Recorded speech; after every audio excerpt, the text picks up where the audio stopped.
अवश्यमेव हुन्छ। तर यो घर गाडी घोडा भन्ने कुरा चाहिँ हामीको के हो भन्दाखेरि जीवनलाई सरलता बनाउन हो, तर यसैमा मात्रै निर्लिप्त हुँदैन अरे। एउटा कविताको याद आयो, मैले मेरो बस्ने घर मैले आफै बनाएँ, मेरो बस्ने घर मैले आफै बनाएँ, त्यो निर्जीव थियो। मेरो बस्ने घर मैले आफै बनाएँ, त्यो निर्जीव थियो। म के थिएँ? सजीव थिएँ। म सजीव थिएँ।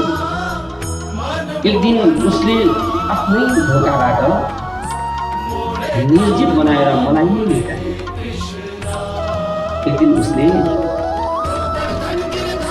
आफ्नै ढोकाबाट निर्जीव बनाएर मलाई नै निकाल्यो। भगवान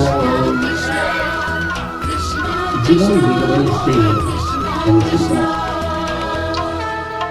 जिन्दगीले जति समय लामो आयु दिन्छ नि जीवनले, त्यसलाई चाहिँ सदुपयोग गर्न जानियो भने मात्र तब जीवन हुन्छ अरे, नत्र भने के हुन्छ? जीवन हुँदैन। जहाँ भक्ति महारानीलाई धेरै धेरै धन्यवाद।